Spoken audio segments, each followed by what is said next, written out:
சரி, இன்றைக்கி தேவ செய்திக்கு நாம் செல்லலாம். அருமையான தேவ பிள்ளைகளே, நான் இன்றைக்கி முக்கியமாக இந்த தேவ செய்தியை கொண்டு வருகிறேன். இது ரொம்ப பிரயோஜனமாக இருக்கும். இன்றைக்கி கவனிங்க, நீங்கள் வசனத்தை மட்டும் கவனிங்க. கர்த்தர் உங்களை ஆசீர்வதிப்பாராக.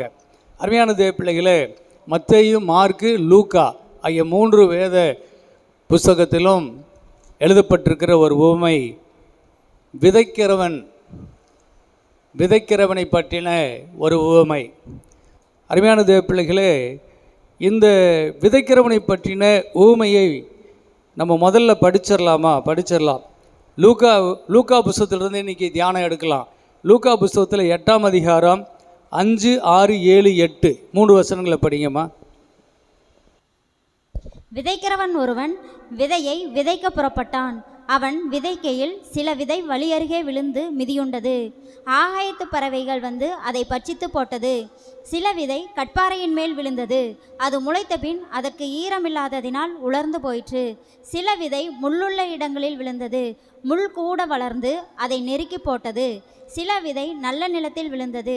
அது முளைத்து 100 பலன் கொடுத்தது என்றார். இவைகளை சொல்லி கேட்கிறதற்கு காதுள்ளவன் கேட்க கடவன் என்று சத்தமிட்டு கூறினார். ஆமேன். சத்தமாக ஒரு ஆமேன் சொல்லுங்க பார்ப்போம். ஆமாம், இயேசு சத்தமிட்டு என்ன சொன்னார்? அதை மட்டும் கேட்குறேன், சொல்லுங்கள். இயேசு சத்தமிட்டு சொன்னாராம். என்ன சொன்னார்? காதுள்ளவன் கேட்க கடவன் என்று சொன்னார். அல்லேலூயா சொல்லுங்க பார்ப்போம். காது யாருக்கெல்லாம் இருக்குது? நீங்கள்லாம் கொஞ்சம் கவனமாக இதை கேளுங்கள் என்று இயேசு சத்தமிட்டு சொல்லுகிறார். பாருங்கள், இந்த 11லிருந்து நீங்கள் இப்போ படிச்சிங்கன்னா அதனுடைய விளக்கத்தை நம்ம தெரிஞ்சுக்கலாம். ஆனால் இந்த 9ஆம் வசனமும் 10ஆம் வசனத்திலும் சீசர்கள் கேட்குறாங்க, ஆண்டவரே இதனுடைய விளக்கம் என்ன, கருத்து என்ன அப்படின்னு கேட்குறாங்க. அப்போ இது என்ன காரியம், இதில் என்ன நான் உரைக்கிறேன் என்றால், நான் தேவராஜ்யத்தினுடைய ரகசியத்தை உங்களுக்கு போதிக்கிறேன் என்று சொல்லுகிறார். அல்லேலூயா சொல்லுங்க பார்ப்போம். தேவராஜ்யத்தினுடைய ரகசியம், அந்த 9, 10, 2 படிச்சிடுறீங்களா? அப்பொழுது அவருடைய சீசர்கள் இந்த உவமையின் கருத்து என்னவென்று அவரிடத்தில் கேட்டார்கள். அதற்கு அவர், தேவனுடைய ராஜ்யத்தின் ரகசியங்களை அறியும்படி உங்களுக்கு அருளப்பட்டது. மற்றவர்களுக்கோ அவர்கள் கண்டும் காணாதவர்களாகவும் கேட்டும் உணராதவர்களாகவும் இருக்கத்தக்கதாக அவைகள் ஊமைகளாக சொல்லப்படுகிறது. போதும், பாருங்க, சோத்திரம். மற்றவர்களுக்கு அது கண்டும் கண்ணை திறந்து பார்த்துட்டே இருப்பாங்க, ஆனால் அவங்களுக்கு தெரியாது. காது கேட்குற மாதிரியே இருக்கும், ஆனால் அவங்களுக்கு ஒன்றும் புரியாது. ஆனால் தேவனுடைய ராஜ்யத்தினுடைய ரகசியம் உங்களுக்கு தெரியும்படிக்கு இன்றைக்கு கர்த்தர் அதை விளக்கி சொல்ல போகிறார். காதுள்ளவன் கேட்க கடவன். அவ்வளோதான். அல்லேலூயா சொல்லுங்க பார்ப்போம். ஆமீன். இது தேவனுடைய ராஜ்யத்தை பற்றின ஒரு ரகசியம். இதை தெரிஞ்சுக்கிட்டால் போதுங்க, கிறிஸ்தவ வாழ்க்கை லேசாக இருக்கும், எளிய முறையில் இருக்கிறது. அல்லேலூயா சொல்லுங்க பார்ப்போம். ஆமாம், மந்திரம் இல்லை, தந்திரம் இல்லை. இது தேவனுடைய ராஜ்யம் ரொம்ப எளிமையானது, ஆசீர்வாதமானது. அதை நீங்கள் பெற்றுக்கொள்வதற்கு கொஞ்சம் உங்களுடைய இன்வெஸ்ட்மெண்ட் என்னது? கவனம், காது. அல்லேலூயா. காதை கொஞ்சம் கவனமாக கேளுங்க, இருதயத்தை திறந்து வச்சுக்குங்க. அவ்வளவுதான். அருமையான தேவ பிள்ளைகளே, இந்த உவமையில் 3 காரியங்கள் இருக்குது. விதைக்கிறவன் 1, 2வது விதை, 3வது நிலம். 3 அது சொல்கிறத கவனிச்சிங்களா? 1 விதைக்கிறவன், இன்னொன்று விதை, 3வது நிலம். இந்த 3 விஷயந்தான். அப்போ ஸ்தோத்திரம். அப்போது விதைக்கிறவன் ஆகிய ஒரு நிலத்தினுடைய எஜமான், ஒரு லேண்ட் லார்டு ஒருத்தர் இருக்கிறார். அவர்கிட்ட நிறைய ஏக்கர் நிலங்கள் இருக்கிறது. ஆகவே நிலத்தை மட்டும் அவர் வச்சுக்கிட்டு இருந்தாருன்னா அதனால் என்ன பிரயோஜனம்? நிலத்தில் நல்லபடியாய் விதை விதைத்து அறுவடை செய்து வாழ அறிவுள்ளவனாய் இருந்தால்தான் அந்த லேண்ட் லார்டுக்கு, அந்த நிலத்தின் அதிபதிக்கு என்ன இருக்கும்? லாபம் இருக்கும், ஆசீர்வாதம் இருக்கும். இல்லை என்றால் அவன் எவ்வளவு பெரிய செல்வந்தனாய், சொத்துக்காரனாய், நில அதிபதியாக இருந்தாலும் அவன் ஒரு தரித்திரனாய் தான் இருப்பான். அதனால் நிலத்தை பற்றின ஒரு அறிவு நிலத்தின் அதிபதிக்கு இருக்க வேண்டும், ஒரு விவசாயிக்கு இருக்க வேண்டும். கர்த்தருக்கு ஸ்தோத்திரம். பாருங்கள், தன்னுடைய நிலம் எப்படி இருக்கிறது, எவ்வளவு தூரம் என்னுடைய நிலம் தன்னுடைய சொந்த நிலம் என்பதை, தன்னுடைய நிலத்தை அவன் உறுதி செய்து கொள்ள வேண்டும். ஒன்று. ரெண்டாவது, தன்னுடைய பூமியிலே, தன்னுடைய நிலத்தில் அவன் என்ன விதைக்க வேண்டும், என்ன விதைக்கக்கூடாது, என்ன விதையை அனுமதிக்கலாம், என்ன விதையை அனுமதிக்கக்கூடாது என்பதையெல்லாம் தீர்மானிக்கிறவன் யார் என்றால் இந்த நிலத்துக்கு சொந்தக்காரன் தான். அழியிலே சொல்லுவோமா, நிலத்துக்கு சொந்தக்காரன் தான். அப்போ கர்த்தருக்கு ஸ்தோத்திரம். ஏன்னா கண்பான தேவ பிள்ளைகளே, நிலம் உங்களுக்கு சொந்தமானது. நீங்கள் லேண்ட் லார்டாக இருந்தீங்கன்னா உங்கள் நிலத்தில் என்ன விதைக்கிறது, என்ன விதைக்கக்கூடாது என்பதை பற்றியெல்லாம் தீர்மானம் எடுக்க வேண்டியது யார் என்றால் நீங்கள் தான், நீங்கள் நானும் தான். ஸ்தோத்திரம். நல்லா புரிந்து கொள்ளுங்கள் அருமையான தேவ பிள்ளைகளே. இந்த நிலத்தினுடைய தன்மை என்ன? முதலாவது நிலத்தினுடைய தன்மை என்னன்னு சொல்லி கேட்டிங்கன்னா, நிலம் எதை இந்த நிலத்துக்குள்ளே என்ன விதையை போட்டாலும் அந்த விதை என்ன செய்யும்? விளைச்சி அதை விளைச்சல் கொடுத்து அதை பல மடங்கு பெருக்கி கொடுத்துரும், பல மடங்கு பெருக்கி கொடுத்துரும். அப்படியே பூமி விளைஞ்சு தள்ளுதுங்க, பயங்கரமாக விளைஞ்சு தள்ளுது. ஸ்தோத்திரம். ஒரு நாள் அந்த பெங்களூர் சைடில் போயிட்டு இருந்தோம். அப்போது ஒரு காடு பகுதியில் ஒரு லாரியை நிறுத்தி அங்கே என்ன செய்கிறாங்க, நிறைய வேஸ்டேஜ் தள்ளிகிட்டு இருக்கிறாங்க. ஏகப்பட்ட தக்காளி பழம். ஒவ்வொரு மார்க்கெட்லேயும் அவங்க வியாபாரம் ஆகாமல் அழுகி போகிற அந்த காய்கறிகளை, கனிகளை கொண்டு அதை லோடாக லாரியில் ஏற்றிடுறாங்க. ஏற்றிட்டு கொண்டு ஒரு காட்டில் ஒரு இடம் தெரிஞ்சு வச்சுருக்கிறாங்க, கவர்மெண்ட் கொடுத்துருக்க மாதிரி இருக்குது. அங்கே அப்படியே வண்டியை நிறுத்தி எல்லாம் கொட்டுறாங்க பாருங்கள். அவ்வளோ தக்காளி பழம், அவ்வளோ கத்திரிக்காய், அவ்வளோ வெண்டைக்காய், அவ்வளவு வாழைக்காய், பீட்ரூட்டு, கெட்டுப்போன உருளைக்கிழங்கு எல்லாம் வியாபாரம் ஆகலை, நாள் பட்டு போச்சு, கெட்டு போச்சு, கொண்டாந்து தள்ளுறான். அப்போ நானும் என் மனைவி சுந்தரியும் அங்கே நின்று பார்த்துட்டு சொன்னேன், அப்பா கடவுள் பூமியில் எவ்வளோ விளைச்சி தொல்றாரு பாரு அப்படின்னோம். அலையிலேயே சொல்லுவோமா. நிறைய பேருக்கு அதனுடைய ரகசியம் புரியல. இதெல்லாம் எங்கே கிடச்சிது? நிலத்தில் கிடச்சிது. அழிலே சொல்லுங்க பார்ப்போம்.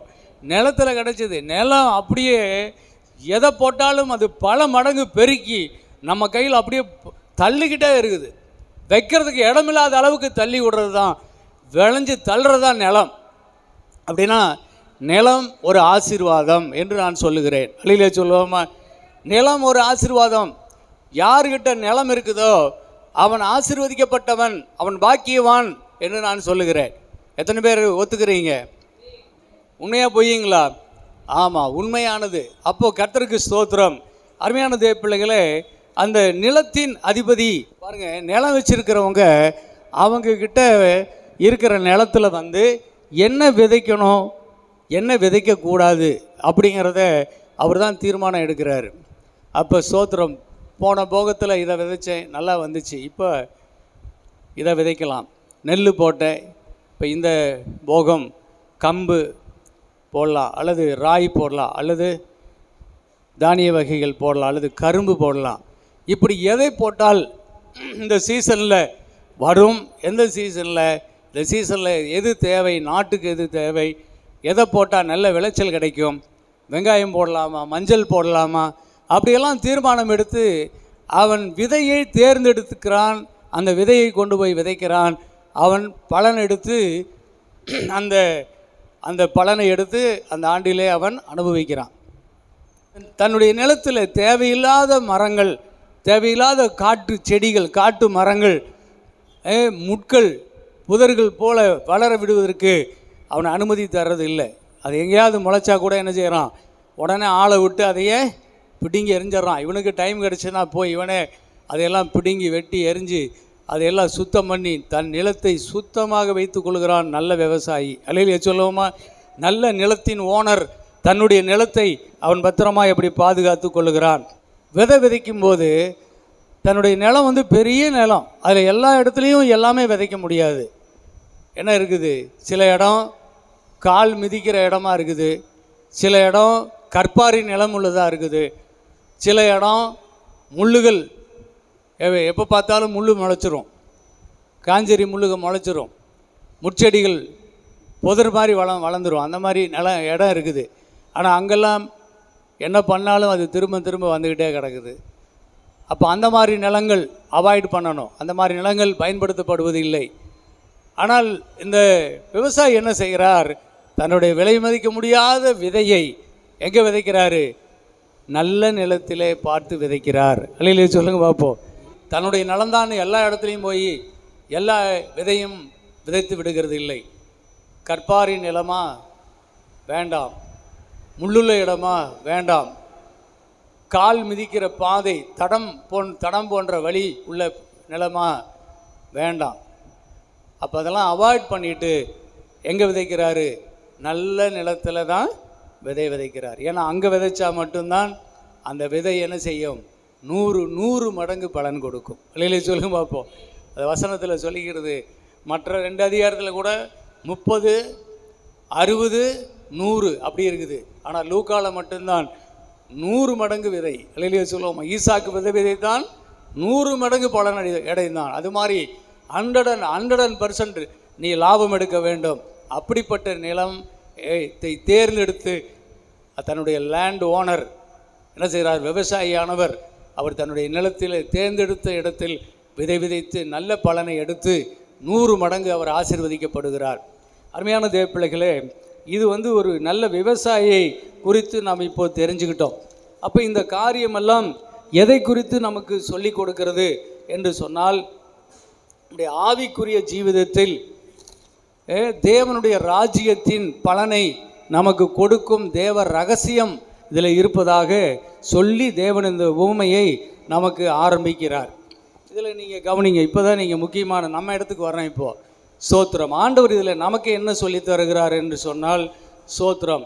அருமையான தேவ பிள்ளைகளே, இங்கே நிலத்தின் எஜமான் யார் என்று சொன்னால் நாம் தான் நிலத்தின் எஜமான்கள். அப்போ நிலத்தின் எஜமான்னா நமக்கு நிலம் வேணும் இல்லை, குடியிருக்கிற வீடு கூட இல்லை, வாடகையில் குடியிருக்கிறோம், நமக்கு நிலமே இல்லை. நான் எங்கே போய் விவசாயம் பண்ணுறது? எங்கே விதை வச்சு நான் லாபம் எடுக்கிறேன்னு நீங்கள் சொல்லலாம். ஆனால் ஆண்டவர் சொல்கிறாரு, நிலம் என்பது ஒவ்வொரு மனிதனுடைய இருதயம் என்று சொல்லுகிறார். மனம், ஒவ்வொரு மனிதனுடைய மனம், இருதயம், அதுதான் நிலம் என்று சொல்கிறார். அப்போ இருதயமே இல்லாதவங்க இங்கே யாராவது இருக்கிறீங்களா? இருதயம் எல்லாருக்கும் இருக்குதா இல்லைங்களா? மனம் எல்லாருக்கும் இருக்குதா இல்லையா? அருமையான தேவப்பிள்ளைகளே, சோத்திரம். நல்ல மனம் வேண்டும், நல்ல இருதயம் வேண்டும். நல்ல இருதயம்தான் உங்களுடைய நிலம் என்று கர்த்தர் சொல்லுகிறார். அதனால் நீ வாழ்வதற்கு, நீ உனக்குள்ளே பெருக்கத்தை கண்டு உன் வாழ்க்கையில் நீர் உயர்வதற்கு தேவன் என்ன செஞ்சிருக்கிறாரு? உனக்கான ஒரு இருதயத்தை உனக்குள்ளே தான் வைத்து உன்னை படைத்திருக்கிறார். அல்லையிலே சொல்லுங்க பார்ப்போம். அதனால் நீ ஏழையே கிடையாது. உனக்குள்ளே இருக்கிற அந்த நிலம் எப்படிப்பட்டது என்றால், உனக்கு இந்த பூமியில் எப்படி நிலமானது விளைஞ்சு அப்படியே தள்ளுதோ, அது மாதிரி இந்த உள்ளம் என்கின்ற இந்த நிலம், மனம் இருக்கு இல்லைங்களா, அதுக்குள்ளே நீ விதைச்சின்னா அந்த விதையும் என்ன செய்யும்? நீ எதை விதைக்கிறாயோ அதை 100 மடங்கு அது விளைஞ்சு உனக்கு தள்ளும். நீ பெற்றுக்கொண்டே இருப்பாய். அல்லையிலே சொல்லுமா? ஆமீன். மனதை நம்பு. உன்னிடத்தில் இருக்கிற உன்னுடைய இருக்கிற நிலத்தை நம்பு. இன்னைக்கு நிறைய பேர் உழைச்சாதான் சாப்பிட முடியும், உழைத்தால்தான் உயர்வடைய முடியும் அப்படின்னு சொல்லி தன்னுடைய உழைப்புக்கு என்ன செய்கிறாங்க? முதலிடம் தர்றாங்க. ஆனால் ராத்திரியும் பகலும் கடினமாக உழைக்கிற உழைப்பாளிகளை பாருங்கள். அவங்க 50 வருஷம் 70 80 வருஷம் ஆனாலும் அவங்க அப்படியே தான் இருக்கிறாங்க. கைகால் ஓஞ்சு போயிடுது. கிராமத்தில் நான் போய் பார்த்துருக்குறேன். அவ்வளவு காடு தோட்டம் உள்ள மிரஸ்தார்களுடைய வீடுகளில் போய், அந்த காடுகளில் போய் அந்த மக்கள் உழைக்கிறாங்க. சின்ன பையன்லேருந்து உழைக்கிறாங்க. நடுத்தர வயது வாலிபத்துலேயும் உழைப்பாங்க கொடுக்குறாங்க.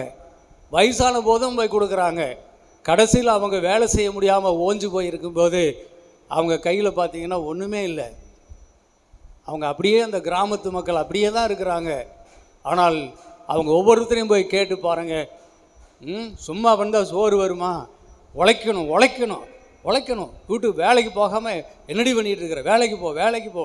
அந்த உழைப்பில் தான் அவருடைய கவனத்தை செலுத்துகிறாங்க. அந்த உழைச்சி அவங்க என்ன செய்கிறாங்க, கடைசியில் ஓடா தேஞ்சு போனது தான் மிச்சம். தன்னுடைய ஓட்டு வீடு கூட மாறலை, அப்படியே தான் இருக்குது.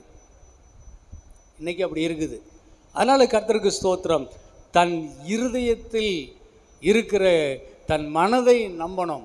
தன்னுடைய மனமாகிய நிலத்துக்குள்ளே வேற நல்ல விதைகளை விதைக்க தெரியணும்.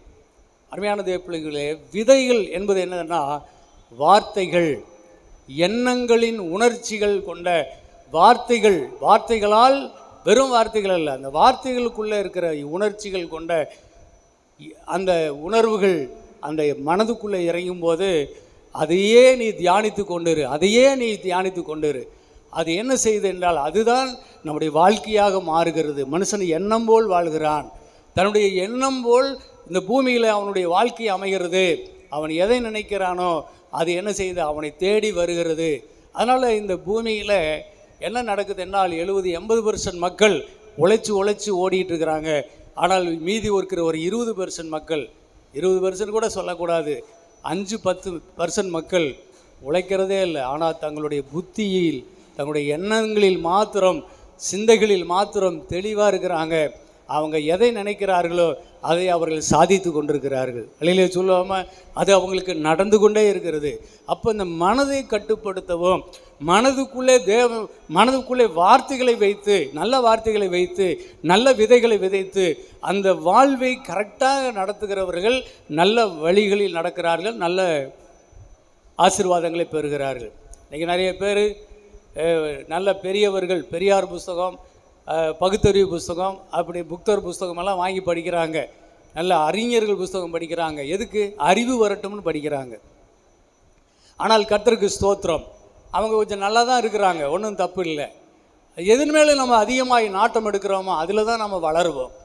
ஆனால் இங்கே நமக்கு தேவன் சொல்லி கொடுக்குற விஷயம் என்னென்னா, இப்படி சிந்தை வெளியில் போகக்கூடாது. ஆண்டவர் சொல்கிறாரு, வசனம், விதை என்பது இங்கே எதை சொல்கிறாரு? தேவனுடைய வசனம். அவ்வளோதான் இங்கே மேட்ரு. நீ இந்த உலகத்தில் இருக்கிற எந்த வார்த்தையையும் நீ நம்புவதை காட்டிலும் நீ நம்ப வேண்டிய ஒரே ஒரு வார்த்தை தேவனுடைய வார்த்தை, தேவனுடைய வசனம். இதுதான் கர்த்தர் சொல்கிறார். இந்த தேவனுடைய வசனத்தை எடுத்து உன் இருதயமாகிய நிலத்தில் நீ விதைத்து கொண்டால் அது என்ன செய்ய? 100 மடங்கு உனக்கு பலனை கொடுக்கக்கூடியதாய் இந்த வசனம் என்கின்ற விதை இருக்கிறது என்று தேவன் நமக்கு சொல்லி தருகிறார். அல்லேலூயா சொல்லுங்க பார்ப்போம். அப்போ கர்த்தருக்கு ஸ்தோத்திரம். இது ஒரு நிஜமான ஒரு காரியமாக இருக்கிறது. இந்த விதை நம்முடைய உள்ளத்தில் போச்சுன்னா பல மடங்கு ஆசீர்வாதத்தை நமக்குள்ளே இருந்து அதை விளைச்சி தள்ளும், நமக்குள்ளேருந்து அதை விளைய பண்ணும். அல்லேலூயா சொல்லுங்க பார்ப்போம். ஆமென். நாம் அப்படி இருக்கிறவர்களாக இருப்போம். அப்போது ஒரு விவசாயியானவர், நிலத்தின் ஓனர், இந்த வருஷத்தில், இந்த மாதத்தில் நான் விதைக்க போகிற விதை என்ன என்று எனக்கு தெரியும் அப்படின்னு தீர்மானித்து அவன் விவசாய ஆஃபீஸுக்கு போய் அந்த விதையை மாத்திரம், விதை நெல்லை மாத்திரம் வாங்கிட்டு வந்து, அது விதையை மாத்திரம் வாங்கிட்டு வந்து செலக்ட் பண்ணின விதை கொண்டு வந்து, பக்குவப்படுத்தப்பட்ட விதை கொண்டு வந்து விதைக்கிறான்ல, விதையில் என்ன இருக்குது? ஜீவன் இருக்குது. அல்லேலூயா சொல்லுங்க பார்ப்போம். அந்த ஜீவன் அவனுக்கு பலன் கொடுக்குது. அதே மாதிரி தான் தேவனுடைய வார்த்தையில் என்ன இருக்குது? ஜீவன் இருக்கிறது. அப்போ தேவனுடைய வார்த்தையை தேவனுடைய பிள்ளைகளாகிய நீங்களும் நானும் தேர்ந்து எடுக்க வேண்டும். அல்லேலூயா சொல்லுங்க பார்ப்போம். வேதத்தை தேடி வாசி, அதிலே உனக்கு நித்திய ஜீவன் இல்லாமல் போகாது என்று எழுதப்பட்டிருக்கிறது. அதே மாதிரி நீதிமொழிகள் 3ஆம் அதிகாரத்தில் 1 நீதிமொழிகள் 3:21 படிமா.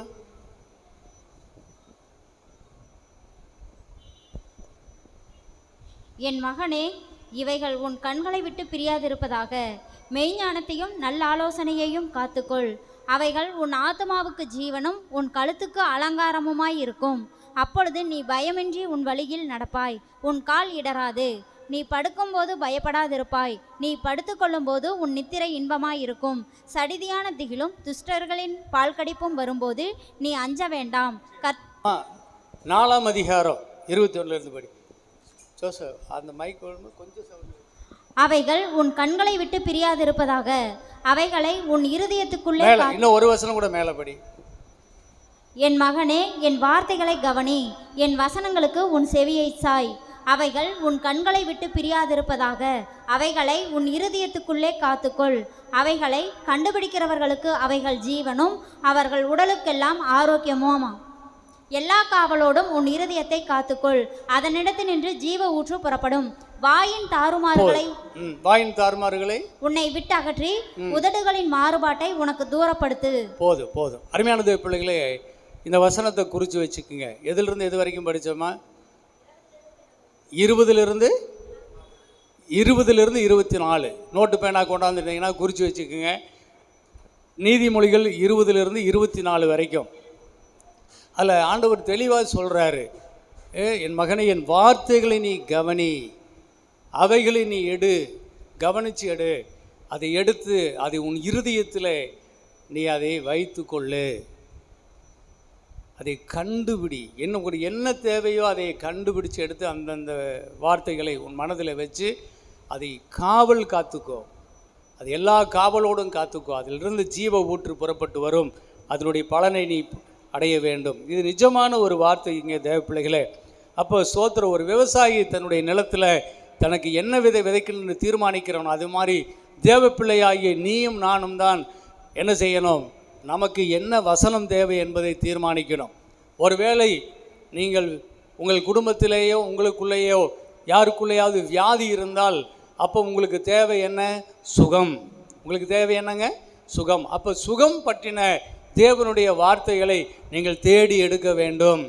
அந்த வசனங்களை பொறுக்கி எடுத்து அந்த வசனங்களை வைத்து உங்கள் இருதயத்தில் வைத்து நீங்கள் தியானிக்க வேண்டும். அந்த வசனம் உங்களுக்கு பலனை கொண்டு வந்து கொடுக்கும். அல்லேலூயா சொல்லுவோமா? ஆமேன். அருமையான தேவ பிள்ளைகளே, ஒருவேளை தரித்திரம், கஷ்டங்கள், பண கஷ்டங்கள் இருக்குவே, ஆனால் உங்களுக்கு தேவை ஐஸ்வர்யம். அப்போ ஐஸ்வர்யம் சம்பந்தமான தேவனுடைய வசனத்தை நீங்கள் தேர்ந்தெடுத்து அந்த வசனங்களில் உங்கள் கவனத்தை செலுத்துங்க. அதை எடுத்து ஆழமாய் உங்கள் மனதில் உள்ள இருதயத்துக்கு உள்ளே போகணும். மண்ணுக்குள்ளே விதை போகணும். அதே மாதிரி உங்களுடைய இருதயத்துக்குள்ளே அது போகும்படி நீங்கள் அனுப்புங்க. உங்களுடைய தரித்திரம் மாறி நீங்கள் ஐஸ்வர்யவான்களாய் மாறிவிடுவீர்கள். அதே போல் நீங்கள் பாவ நோயினால் நீங்கள் கஷ்டப்பட்டு கொண்டிருந்தால் ஆண்டவருடைய பிள்ளைகளை பரிசுத்தத்தை குறித்தும் தேவன் நீதிமான்களாக்கியிருக்கிற நீதியை குறித்தும் உள்ள வசனங்களை எடுத்து தியானிச்சுட்டு வாங்க. நீங்கள் நீதிமான்களாய், பரிசுத்தவான்களாய், பாவமில்லாதவர்களாய் நீங்கள் மாறிடுவீங்க. அதே போல் பாதுகாப்பு இல்லாத சூழ்நிலையிலே பயம் நிறைந்த ஒரு நேரமாக இருக்குதா, உங்களுடைய வாழ்க்கையில் இருக்குதா? அப்படிப்பட்டவர்கள் என்ன செய்யுங்க? திடநம்பிக்கையை, தைரியத்தை கொடுக்கக்கூடிய, பாதுகாப்பு கொடுக்கக்கூடிய தேவனுடைய வசனமாகிய விதையை எடுத்து உங்கள் மனதில் ஆழமாய் பதித்து அதை நீங்கள் தியானித்து கொண்டுருங்க. ஒரு பயம் இருக்காது, எல்லாம் ஓடியே போயிடும். அதே மாதிரி தீமைகள், எப்போ பார்த்தாலும் நன்மை செஞ்சாலும் கூட எனக்கு தீமை தான் வருது. தீமைகளை குறித்து ஒரே சஞ்சலப்பட்டு இருக்கிறீங்களா? நன்மைகள் வரும். கர்த்தரை நம்புகிறவனுக்கு நன்மைகள் வரும் என்று எழுதியிருக்கிறது. ஆகவே நீதிமானுக்கு நன்மைகள் வரும் என்று எழுதியிருக்கிறது. அப்போ நன்மைகளை பற்றின வசனங்களை எடுத்து நீங்கள் அதை உள்ளே வச்சு தியானித்து அதை ஸ்தோத்திரம் பண்ணிக்கிட்டே வாங்க. அப்போ ஸ்தோத்திரம் உங்களை சுற்றிலும் நன்மைகள் விளைந்து வருவதை நீங்கள் பார்ப்பீங்க. அதே மாதிரி கவலை, கண்ணீர், கஷ்டம், எப்போ பார்த்தாலும் ஒரே பிரச்சனையாகவே இருக்குது அப்படின்னு நீங்கள் சொல்லிட்டு இருந்தீங்கன்னா நீங்கள் அதுக்கு நேர் எதிராக என்ன செய்யணும்? சந்தோஷம், மகிழ்ச்சி, பேரின்பம், பேரின்பம், களிப்பு போன்ற, குதூகலம் போன்ற தேவனுடைய வசனங்கள் நிறையா இருக்குது.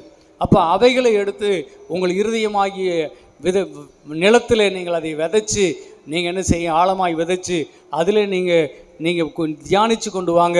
உங்கள் கஷ்டங்களெல்லாம், கவலைகளெல்லாம் ஓடியே போயிடும். களிப்பாக இருப்பீங்க, சந்தோஷமாக இருப்பீங்க. சில வேளையில் நிறைய பேர் தோல்வியினாலே தோண்டு போயிருப்பாங்க. எப்போ பார்த்தாலும் தோற்று போகிறனே அப்படின்னு இருப்பீங்க. அதனால் அவமானம், துக்கம், வெக்கம், அப்பா என்ன கஷ்டமாக இருக்குது தெரியுமா? தோல்வி. ஆகவே தோல்வியில் இருக்கிறவர்கள் என்ன செய்யுங்க? வெற்றி, விடுதலை, மீட்பு, ஜெயம், ரட்சிப்பு என்கின்ற எத்தனையோ வெற்றி செய்திகள், வெற்றி வசனங்கள் இருக்கிறது. ஆகவே அவைகளை எடுத்து உள்ளத்தில் வையுங்க. வச்சு கர்த்தரை துதிச்சுட்டு வாங்க. உங்கள் துக்கமெல்லாம் ஓடியே போயிடும். அலையில சொல்லுங்க பார்ப்போம். உங்கள் தோல்வியெல்லாம் போயிடும். நீங்கள் வெற்றியின் பிள்ளைகளாக மாறி விடுவீர்கள். அல்லேலூயா. ஜெயிக்கிறவளாக இருப்பீர்கள். நமக்கு ஜெயம் கொடுக்குற தேவனுக்கு எப்பொழுது ஸ்தோத்திரம் உண்டாகட்டும். அலையில சொல்லுங்க பார்ப்போம். என்கிட்ட இருக்குது, இப்போ டைம் இல்லை. நான் அதே இப்போ சொன்ன ஒவ்வொன்றுக்கும் தனித்தனியாக நான் வசனம் போட்டு வச்சுருக்கிறேன். அதை தான் எடுத்து நானும் என் மனைவியும் என் பிள்ளைகள் ஜோசப் நாங்கள் என்ன செய்வோம், அந்த ஸ்தோத்திரத்தை அதை அறிக்கை பண்ணி அதை ஜெபம் பண்ணி முடிச்சிடுவோம். அதுதான் ஜெபம், தேவ வசனமாகிய ஜெபம் அப்படின்னு சொல்லி அதை வசனத்தில் ஜெபிப்போம். அந்த உள்ளே இறங்கிருச்சுன்னா அப்படியே அத்தனை கஷ்டம் தீர்ந்து போயிடும். அழியில சொல்லுங்க பார்ப்போம். ஒவ்வொரு நாளும் அந்த வசனத்துக்குள்ளே நாம் வழி நடத்தப்பட வேண்டும் தேவ பிள்ளைகளே. அது பாருங்கள், ஒரு எங்கள் பாஸ்டர்மா கூட ஒரு சிலருக்கு எழுதி கொடுத்தாங்க. சௌரி விமலாஸ்டருக்கு எழுதி கொடுத்தாங்க, அப்புறம் புலோமினா மேரிக்கு எழுதி கொடுத்தாங்க, அப்புறம் யாருக்கோ உட்காந்து எந்நேரம் பார்த்தாலும் பேனா தீர்த்துருவாங்க. ஒரு ஒரு ஒரு ஒரு ஒரு ஆளுக்கு எழுதுனா ஒரு பேனாவே தீர்ந்துடும், அத்தனை வசனம் இருக்குது. சோத்திரம். போய் நோட்டு வாங்கிட்டு எழுதி கொடுத்தாங்க. அந்த சகோதரியெல்லாம் பயன்படுத்துகிறாங்களா இல்லையான்னு எனக்கு தெரியல, ஆனால் நாங்கள் அதை பயன்படுத்துகிறோம். அழியில சொல்லுங்க பார்ப்போம். அதை நாங்கள் பயன்படுத்துகிறோம். அது உண்மையாகவே வேலை செய்கிறது தேவ பிள்ளைகளை. அப்போ சோத்திரம். ஆகவே இருதயமாகிய நிலம் நம்ம இடத்துல இருக்குது, தேவ வசனமாகிய விதை தேவனிடத்தில் இருக்கிறது. அதை தேவன் எழுதி வேத புஸ்தகத்தில் எனக்கு கொடுத்துருக்கிறார். அல்லேலூயா. அதை நான் தான் என்ன செய்யணும், தேடி கண்டுபிடிக்கணும். அப்போ சோத்திரம். எப்படி ஒரு விவசாயி போய் ஒரு விவசாய ஆஃபீஸில் போய் உட்காந்து பேசி அவன் ஆலோசனை கவுன்சிலிங் பண்ணி அங்கே விதையை வாங்கிக்கிட்டு அவன் நிலத்தில் விதைக்கிறான். அது மாதிரி தான் நீங்கள் சர்ச்சுக்கு வரும்போது இங்கே என்ன எதுக்கு வர்றீங்க, இங்கே ஒரு விவசாய ஆஃபீஸுக்கு ஒரு விவசாயி வர்ற மாதிரி தான் நீங்கள் இங்கே வர்றீங்க. இங்கே தேவனுடைய வசனமாகிய விதையை நீங்கள் வாங்கி கொண்டு போகிறீர்கள். அழியிலே சொல்லுங்க பார்ப்போம். இங்கே எதுக்கு வர்றீங்க, உங்கள் நிலத்தை நீங்கள் சும்மா போட்டிருந்தா ஒரு சோம்பேறி என்ன செய்கிறான், தன் நிலத்தில் ஒரு விவசாயம் பண்ணுறதில்ல. அப்போ ஆனால் நிலத்தை மட்டும் இருக்குது. அப்போ அவனுக்கு என்ன கிடைக்கும் சொல்லுங்க பார்ப்போம். நிலத்தை மட்டும் வச்சுருக்கிறான், நிலத்தை பயன்படுத்துகிறதே இல்லை, நிலத்தை யூஸ் பண்ணுறதே இல்லை. அப்போ அவனுக்கு என்ன கிடைக்கும், ஜீரோ தான் கிடைக்கும். ஆனால் நிலமோ விலையேற பெற்றது. அழிலே சொல்லுங்க. அந்த நிலத்தை பயன்படுத்த தெரியல. அப்போ அப்படிப்பட்டவனுக்கு என்ன செய்யும், சோம்பேறி. அவன் தன் நிலத்தை சும்மா போட்டு வச்சிருக்கிறான், காஞ்சரி முள்ளுக முளைச்சி கிடக்குது, அவன் உள்ளே வரவும் முடியல, அவனுடைய எல்லாமே பாழாய் கிடக்கிறது என்று வேதத்தில் நீதிமொழியில் வாசிக்கிறோம். ஆகவே சுறுசுறுப்புள்ளவர்களாக இருங்கள். உங்கள் நிலத்தை பயன்படுத்த நீங்கள் தெரிந்து கொள்ளுங்கள். ஒருவேளை நான் இங்கே பிரசங்கம் பண்ணும்போதே உங்களுடைய நிலத்துக்கு வேண்டிய விதை வந்துடும், நீங்கள் அதை எடுத்துகிட்டு போகலாம். ஒருவேளை உங்களுக்கு கிடைக்கலன்னா கூட, இந்த ஊழியக்காரர் இங்கே தானே இருக்கிறேன், வீட்டில் தானே இருக்கிறேன், எங்கே இருந்தாலும் கூப்பிட்ற தூரத்தில் இருக்கிறேன், என்னை கூப்பிடுங்க வந்துடுவேன். அல்லது நீங்கள் பைக் எடுத்துகிட்டு உங்களுடைய மனைவி நீங்களோ உடனே புறப்பட்டு வாங்க, கொஞ்ச நேரம் என்னோடு பேசுங்க. அதற்குரிய தேவ வசன விதையை இங்கிருந்து வாங்கிட்டு போங்க. அழியிலே சொல்லுவோமா? ஆமீன். உங்களுக்கான ஆலோசனையை நான் உங்களுக்கு தருவேன்.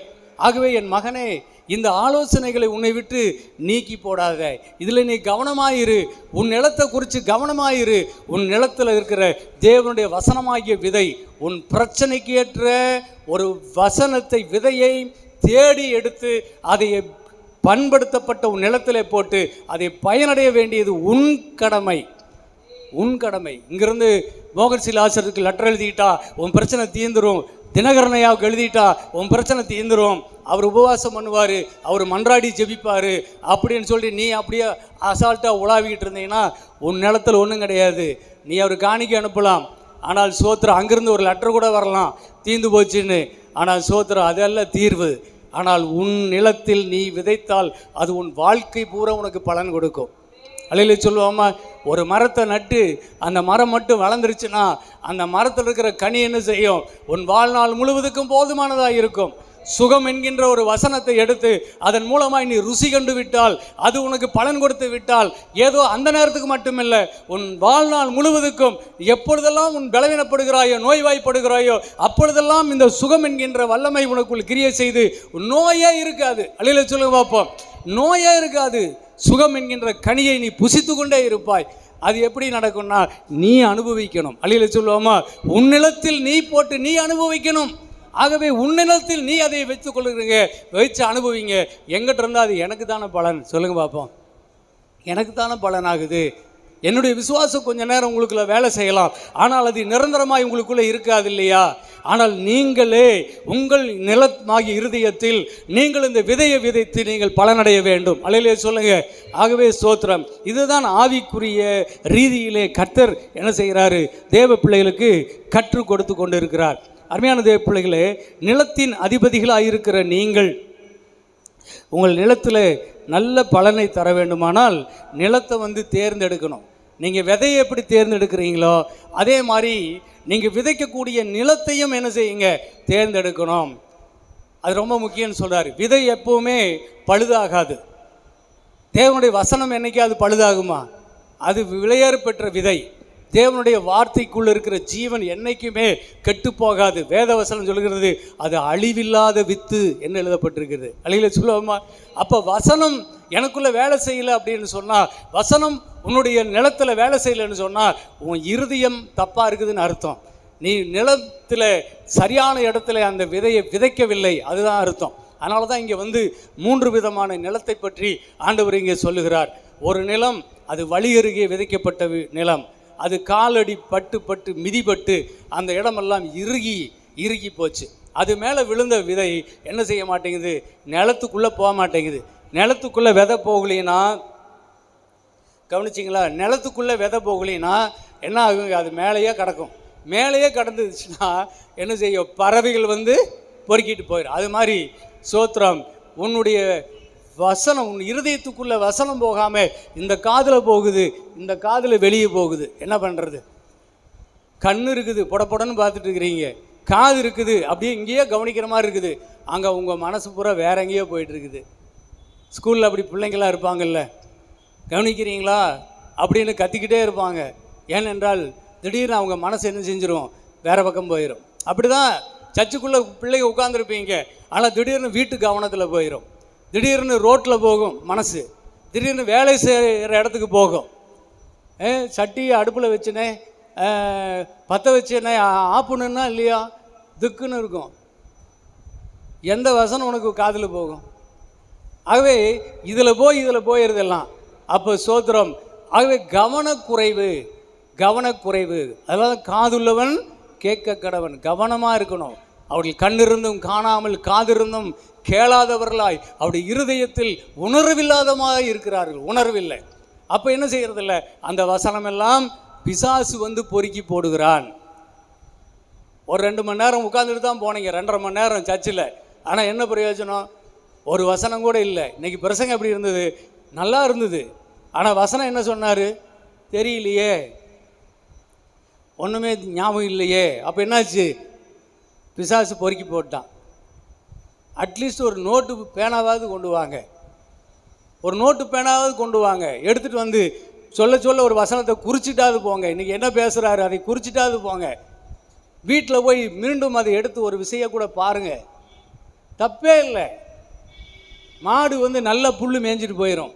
அதுக்கப்புறம் அது என்ன செய்யுமா? போய் மரத்துக்கடியில் படுத்துக்கிட்டு அதை திரும்பவும் தன் வாய்க்கு கொண்டு அசை போட்டு அதை மறுபடியும் அது உள்ளே தள்ளும். இறப்பை 4 பை இருக்குதாமா. ஒவ்வொரு பையிலையும் போய் அதுக்குள்ளே இருக்கிற சத்தெல்லாம் பூரா இழுத்து உடம்புக்கு போயிட்டு செக்கை மட்டும்தான் சாணியை வெளியே தள்ளும். அது மாதிரி தான் என்ன செய்யணும்? தேவனுடைய வசனத்தை நீங்கள் பெற்றுக்கொண்டு இங்கே வரும்போது மாடு புல்லு மேய்கிற மாதிரி அள்ளிக்கலாம். ஆனால் வீட்டுக்கு போய் இன்றைக்கி என்ன சொன்னார் அப்படின்னு மீண்டும் கொஞ்சம் நேரம் உட்காரணும். தேவ பிள்ளைகளை உட்கார்ந்து அந்த நோட்டு எடுத்து வைக்கணும், பைபிள் எடுத்து வைக்கணும். இன்றைக்கி என்ன சொன்னார் நோட்டில் எழுதியிருக்கிறோமே பார்ப்போம். திரும்ப பாருங்கள். இந்த காரியத்தை என் மனதில் வைக்கிறேன், ஒப்பு கொடுங்க, ஜெபிங்க. அந்த வசனம் உங்களுக்கு வல்லமையான காரியங்களை செஞ்சே தான் தீரும். அலையிலே சொல்லுங்க பார்ப்போம். ஆமேன். ஆகவே ஸ்தோத்திரம்.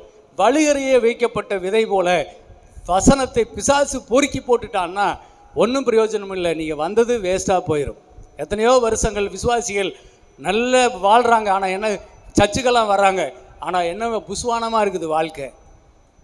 பழைய பிரச்சனை தான், பழைய பாட்டு தான், பழைய பஞ்சாங்கம் தான் ஓடிக்கிட்டே இருக்குது. வாழ்க்கையில் ஒரு முன்னேற்றமும் இல்லை. இன்றைக்கு நீங்கள் விஷயம் புரிஞ்சுக்குங்க.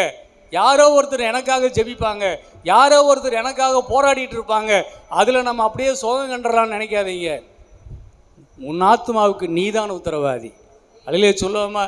உனக்கு கொடுக்கப்பட்ட நிலத்துக்கு நீதான் எஜமான், நீதான் லேண்ட் ஓனரு, நீதான் அந்த நிலத்தை பயன்படுத்தி அதில் 30, 60, 100மான பலனை நீதான் எடுக்க வேண்டும். நீ சோம்பேறியா இருந்துட்டு அடுத்தவனை குறை சொல்லிட்டு இருக்காத. இந்த பாஸ்டர் சரியில்லைன்னு பாஸ்டர் சொல்லாத. இது அவர் ஜபம் பண்ணுறது சரியில்லைன்னு ஜபத்தில் குற்றம் சொல்லிட்டு இருக்காத. அருமையான தேவ பிள்ளைகளை, யாருக்கோ லெட்டர் எழுதி போட்டுட்டு அசால்ட்டாக இருந்துட்டுறாத, ஏமாந்து போயிடாத. அந்த ஊழியக்காரர் வல்லமையானவர், இப்படி கை வச்சாருன்னா ஆசீர்வாதம் வந்துடும், ஒன்றுமே வராது. ஆவிக்குரிய ரீதியில் அப்படி இல்லை. ஆவிக்குரிய உலகத்தில் அந்த சிஸ்டமேட்டிக்கே மாறி இருக்குது. ஜனங்கள் பலவிதமான எண்ணங்களை கை வைக்கிறது, உஃபுன்னு சொல்கிறது, தள்ளி விடுறது, இதில் நாட்டம் எடுத்துகிட்டு ஓடிட்டு இருக்கிறாங்க. பேர் சொல்லி கூப்பிடுவாருன்னு போய் உட்காந்துட்டு இருக்கிறாங்க. பேர் சொன்னா சொல்லாமல் போனா என்ன? உன் பேர் உனக்கு தெரியாதா? உன் பேர் ஆண்டவருக்கு தெரியாதா? மறந்து போயிருச்சா? உன்னை பேர் சொல்லி அழைத்தேன் என்று கர்த்தர் சொல்லி தான் வச்சிருக்கிறார். அந்த ஒரு வசனம் எனக்கு போதாதா? சொல்லு. தினகரன் வாயிலிருந்து உன் பேர் வரலன்னா அதில் என்ன ஆயிடுவேன்? உன்னையே மோகன்சி லாசர் வாயிலிருந்து உன் பேர் வரலன்னா என்ன? ஆண்டவர் என்ன மறந்துட்டாரு? பால் பாஸ்டர் கிட்ட உட்கார்ந்துருந்தேன், வசனத்தை கேட்டு நல்லா தான் இருந்தேன். இந்த சிஸ்டர் கூட்டிகிட்டு வந்தாங்க இங்கே ஒரு ஜபத்தில். எவ்வளோ பேருடைய பேரை சொல்கிறாரு, என் பேர் வரலையே. அப்போ ஆண்டவர் என்னை மறந்துட்டீங்களா? சியோனை வென்றால் கர்த்தரனை மறந்தார், என்னை கைவிட்டார் என்று சொல்லுகிறாளே. அப்போ அந்த சியோன் அவ எங்கே இருக்கிறா? உஃபூன்னு தள்ளுறதுலையும் தீர்க்க தரிசனத்துலையும் இப்படி கை வைக்கிறதுலையும் அவள் போயிட்டா. ஆனால் தேவனுடைய பிள்ளைகளே, உனக்குள்ள ஒரு நிலம் இருக்குது, மறந்துட்ட. உனக்குள்ள இருக்கிறது, உனக்கு கொடுக்கப்பட்டிருக்கிற உன் தேவைக்கு ஏற்ற விதை இருக்குது, தேவனுடைய வசனமாகிய விதை இருக்குது, நீ அதையும் மறந்துட்ட. ஒரு புத்தியீனமான ஒரு உலகம் உன்னை சஞ்சலப்படுத்தி அங்கேயும் இங்கேயும் ஓட செஞ்சுட்டு இருக்கிற, அலைவாய பண்ணிக்கிட்டு இருக்கிற, அதாவது நிலையில்லாமல் அலைவாய செய்து கொண்டிருக்கிற ஒரு உபதேசங்கள் சீர்கேடு இருக்குது இந்த உலகத்தில், கிறிஸ்துவ உலகத்தில். அங்கே போய் நிறைய மக்கள் சிக்கிட்டு இருக்கிறாங்க. அருமையான தேவ பிள்ளைகளை, அதையெல்லாம் விட்டு விடுங்கள், விட்டு விடுங்கள். கர்த்தருடைய வேதத்தில் இரவும் பகலும் தியானமாக இருக்கிற மனுஷன் பாக்கியவான். நீங்கள் கர்த்தருடைய வேதத்துக்கு வாங்க, இதில் நீங்கள் கவனம் எடுங்க தேவ பிள்ளைகளை. நீங்கள் எல்லாத்தையும் விட்டுருங்க, அது உங்களுக்கு நல்லது. கர்த்தர் உங்களை ஆசீர்வதிப்பார். அல்லேலூயா சொல்லுவோமா? அடுத்தது கற்பாரியான நிலம். கற்பாரியான நிலத்தை குறித்து அவர் இங்கே என்ன சொல்கிறாரு? லூக்கா 8ஆம் அதிகாரம் 13ஆம் வசனம் படிக்கிறீங்களா? கற்பாறையின் மேல் விதைக்கப்பட்டவர்கள் கேட்கும் போது சந்தோஷத்துடனே வசனத்தை ஏற்றுக்கொள்கிறார்கள். ஆயினும் தங்களுக்குள்ளே வேர் கொள்ளாதபடியினாலே கொஞ்சம் காலம் மாத்திரம் விசுவாசித்து சோதனை காலத்தில் பின்வாங்கி போகிறார்கள். சோத்திரம். அன்பான தேவ பிள்ளைகளை, இங்கே ஒரு நிலம் இருக்குது, இது கற்பாரியான நிலம். அது பூமிக்கு அடியில் கல்லாக இருக்குது. அந்த கல்லுள்ள நிலத்தை அந்த விவசாயி தெரிஞ்சுக்கிட்டாருன்னா அது அந்த இடத்த கண்டா அவர் விளையிடுவார். அந்த இடத்துல விதைக்கிறது என்ன இருக்கும்? வேஸ்ட்டாக போயிடும். அதை ஒரு ஸ்கூலில் ஒரு எக்ஸ்பிரிமெண்ட் பண்ணி காட்டினாங்களாம். ஒரு அடி நீளமுள்ள ஒரு குவளை, கண்ணாடி குவளை 2 எடுத்தாங்க. அதில் 8 இன்ச்சுக்கு மண் போட்டாங்க ஒரு குவளையில். ஒரு குவளையில் 3 இன்ச்சுக்கு மண் போட்டாங்க. 2லேயும் ஒரே மாதிரி விதையை விதைச்சாங்க. கொஞ்சம் தண்ணி விட்டாங்க. சூரிய வெளிச்சத்தில் வச்சுட்டாங்க. 1 நாள் 2 நாள் 3 நாள் கொஞ்சம் டைம் எடுக்கும், டைம் கொடுக்கணும்.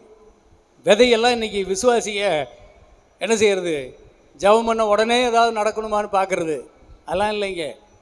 நிலத்தினுடைய சிஸ்டமேட்டிக் எப்படியோ அப்படி தான். தேவனுடைய வசனத்தை உள்ளே விதைச்சிட்டின்னா அது ஆட்டோமேட்டிக்காக அதோட வேலை வேறு, அந்த ப்ராசஸிங் வேறு வேலை. நீ நம்பிக்கையோடு விதைக்கிறது மட்டும்தான் உன் வேலை. அந்த வசனம் போய் வேலை செய்கிறது அது அவருடைய வேலை. அல்லேலூயா சொல்லுங்க பார்ப்போம்.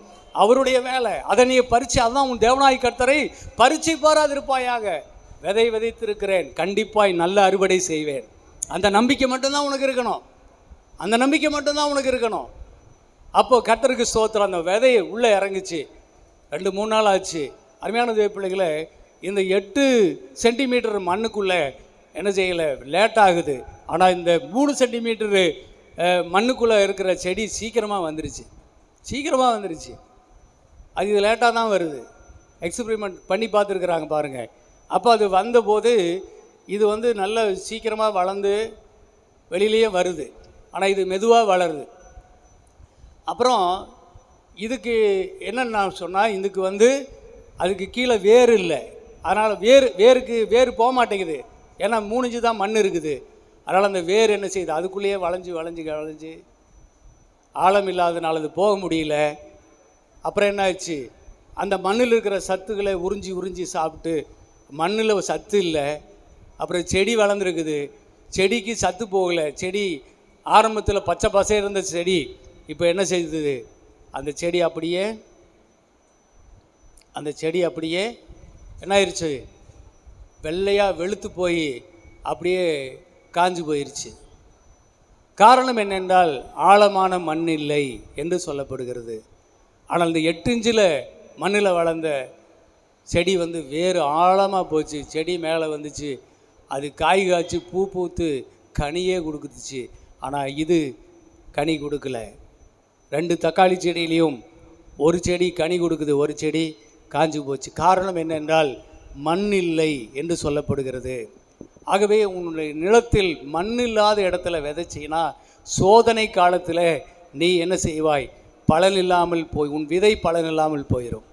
அப்போ என்ன இதுக்கு ஒரு உதாரணத்தை ஏதாவது சொன்னால் தானே உனக்கு விளங்கும். என்ன சொல்லலாம்? கர்த்தருக்கு ஸ்தோத்திரம். அருமையான தேவ பிள்ளைகளே, ஒரு விசுவாசி ஞானஸ்நானம் எடுத்து பரிசுத்த ஆவி பெற்று அபிஷேகம் பெற்று கர்த்தருடைய பிள்ளை சபைக்கு வந்துருச்சு.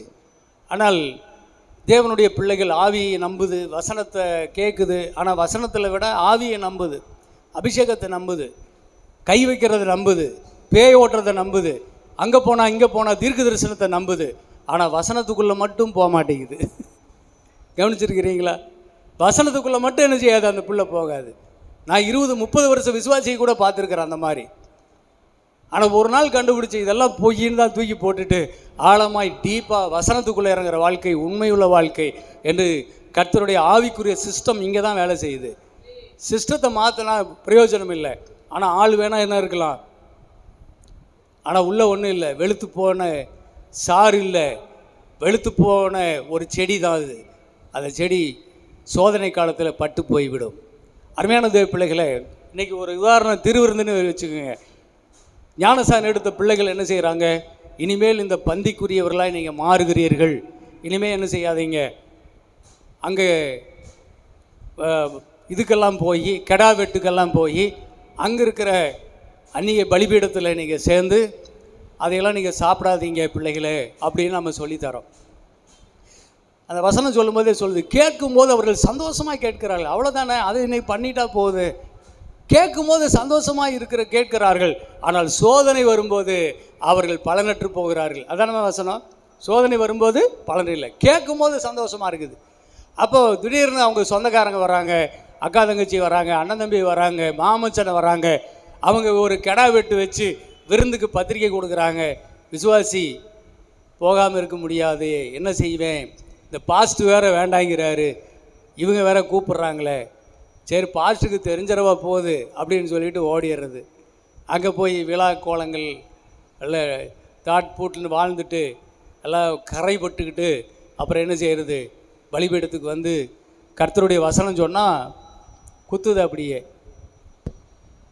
நானா சொல்கிறேன், எங்கே வாசிக்கிறேன், அப்போஸ்தலர் 10ஆம் அதிகாரம் 20ஆம் வசனம் படிங்க.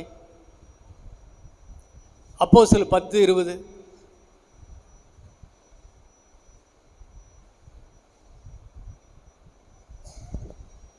நீ எழுந்து இறங்கி ஒன்றுக்கும் சந்தேகப்படாமல் அவர்களுடனே கூட போ. நானே அது இல்லை. அப்போஸ்தலர் 10:20 படி.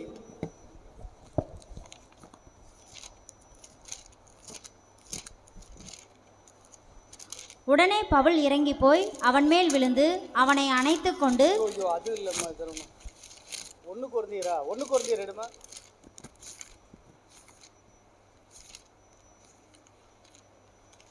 1 கொரிந்தியர் 10ஆம் அதிகாரம், 1 கொரிந்தியர் 10ஆம் அதிகாரம் எங்கிருந்து படிக்கலாம், 17லிருந்து படிங்க. அந்த ஒரே அப்பத்தில் நாம் எல்லாரும் பங்கு பெறுகிறபடியால் அநேகரான நாம் ஒரே அப்பமும் ஒரே சரீரமுமாய் இருக்கிறோம். மாம்சத்தின்படியான இஸ்ரவேலரை பாருங்கள், பலிகளை புசிக்கிறவர்கள் பலிபீடத்தோடு ஐக்கியமாய் இருக்கிறார்கள் அல்லவா? இப்படி இருக்க விக்கிரகம் ஒரு பொருள் என்றும் விக்கிரகத்துக்கு படைக்கப்பட்டது ஒரு பொருள் என்றும் நான் சொல்லுகிறேனோ? அஞ்ஞானிகள் பலியிடுகிறவைகளை தேவனுக்கு அல்ல, பேய்களுக்கே பலியிடுகிறார்கள் என்று சொல்லுகிறேன். நீங்கள் பேய்களோடு ஐக்கியமாய் இருக்க எனக்கு மனதில்லை.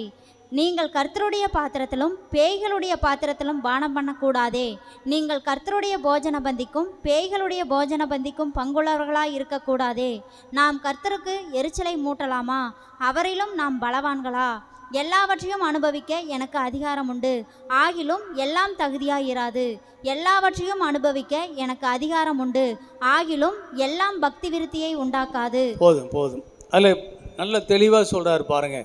அஞ்ஞானிகள் பலியிடுகிறவைகள் தேவனுக்கு அல்ல, பேய்களுக்கே பலியிடுகிறார்கள் என்று சொல்லுகிறேன். அப்போ நீங்கள் பேய்களுடைய பாத்திரத்துக்கும் கர்த்தருடைய பாத்திரத்துக்கும் வித்தியாசம் காட்டுகிறவர்களாக இருக்கணும். நீங்கள் பேய்களுடைய பாத்திரத்தில் பங்கெடுத்துட்டு இங்கே கர்த்தருடைய பாத்திரத்திலும் பங்கெடுக்க வரக்கூடாது. இது பரிசுத்தமானது. அல்லேலூயா சொல்லுங்க பார்ப்போம். அப்போது கர்த்தருக்கு ஸ்தோத்திரம். இது எப்படி இவர்கள் இந்த இடத்துல இடறிக்கொண்டே இருக்கிறார்கள்? பைபிளில் சொல்லிக்குது. 1 தெசலோனிக்கர் புஸ்தகத்தில் 3ஆம் அதிகாரத்தில் வாசிக்கும்போது கண்டிப்பாக உங்களுக்கு ஒரு சோதனை காலம் இருக்கத்தான் செய்யும். சோதனை காலம் வரும்போது சோதனையிலே நாம் என்ன செய்யணும்? ஜெயிக்கணும். 1 தெசலோனிக்கர் 3:4-5 படிங்க. நீங்கள் பரிசுத்தமுள்ளவர்களாக வேண்டும் என்பதே தேவனுடைய சித்தமாய் இருக்கிறது. அந்தபடி நீங்கள் வேசி மார்க்கத்திற்கு விலகி இருந்து தேவனை அறியாத அஞ்ஞானிகளைப் போல மோக இச்சைக்கு உட்படாமல் உங்களில் அவனவன் தன் தன் சரீர பாண்டத்தை பரிசுத்தமாயும் கனமாயும் ஆண்டு கொள்ளும்படி அறிந்து. இந்த இருமா, நீ படிக்கிற காரியம் அதுதானா? எந்த அதிகாரம் எடுத்தமா? 3 எடுமா. 3:4 வசனத்திலிருந்து. நமக்கு உபத்திரவம் வருவென்று நாங்கள் உங்களிடத்தில் இருந்தபோது உங்களுக்கு முன்னறிவித்தோம், அப்படியே வந்து நேரிட்டதென்றும் அறிந்திருக்கிறீர்கள். ஆகையால் நான் இனி பொறுத்திருக்க கூடாமல் எங்கள் வேலை வீணாய் போகத்தக்கதாக சோதனைக்காரன் உங்களை சோதனைக்கு உட்படுத்தினதுண்டோவென்று உங்கள் விசுவாசத்தை அறியும்படிக்கு அவனை அனுப்பினேன். சரி, போதும். அருமையான தேவ பிள்ளைகளே, கண்டிப்பாக உங்களுக்கு என்ன இருக்கும்? நாங்கள் என்ன போதிச்சாலும் அந்த போதனைக்கு நீங்கள் உள்ளே ஏற்றுக்கொண்ட பிறகு அந்த வசனத்துக்கு ஏற்ற ஒரு சோதனை கண்டிப்பாக இருக்கும். இன்றைக்கி கூட கவர்மெண்ட் பரீட்சை தேவராஜையா வந்து சொன்னார், ஐயா பிள்ளைங்களுக்காக ஜெபம் பண்ணிக்கங்கன்னு. பரீட்சை அவசியம். என்ன செய்யணும்? கருத்தாய் படிச்சிருந்தால் இன்றைக்கி பரீட்சை எழுதுகிற அவங்களுக்கெல்லாம் என்னவாக இருக்கும்? ஈஸியாக இருக்கும். அப்போ என்ன செய்யணும்? வாரம் வரணும். போன வாரம் கூட என்ன செய்தோம்?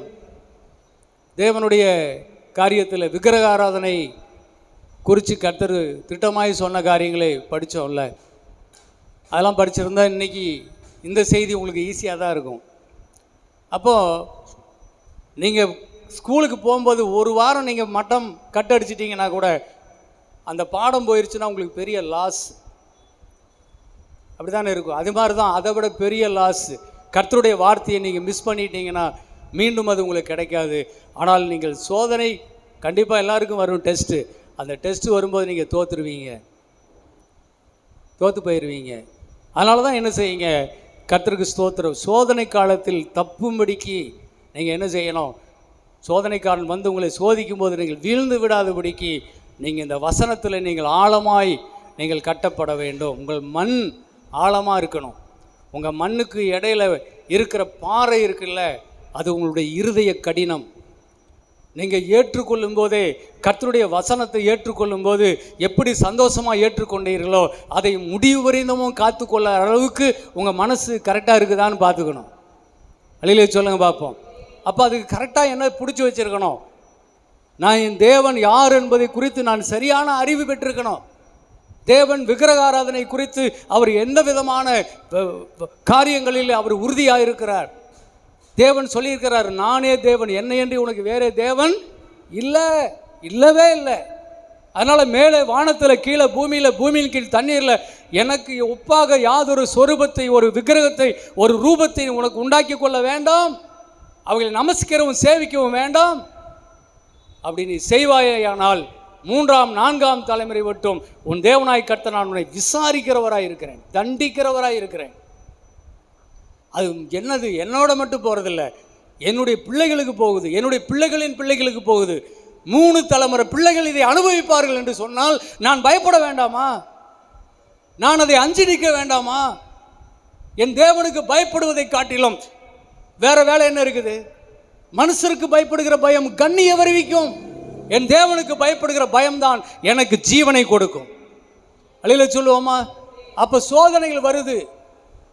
எனக்கு தான் எங்கள் சகல பொண்ணு வீட்டுக்கு வந்தா, கெடா வெட்டுறோம், நீ கண்டிப்பாக நீ என்ன கும்பிடு, ஏசுனா கும்பிடு, யாரா வேணா இரு, ஆனால் நீ விசேஷத்துக்கு நீ வரலன்னா, கெடா வெட்டுக்கு வரலன்னா நீ எனக்கு சித்தப்பனும் இல்லை, நான் உனக்கு மகளும் இல்லை அப்படின்னு சொல்கிறான். ஏமா ஒரு நாள் கூத்துக்கு மீசை எடுத்துகிட்டு அப்புறம் நான் மீசை இல்லாமல் தெரியறதா?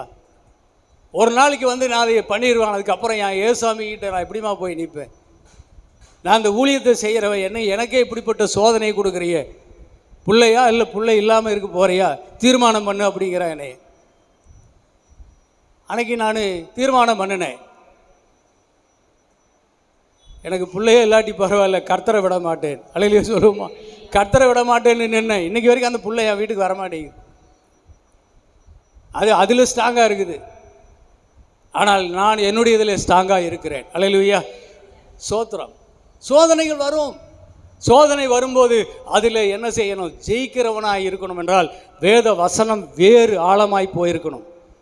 இங்கே வேறு போகிறதுக்கு வழி இல்லை. ஏன்னா உலக அந்த பாவம், அந்த கல், இருதய கடினம் இருக்குல்ல, அது உடையணும். என் மனசில் கல்லே கிடையாது, தாராளமாக விட்டுட்டேன் நான்.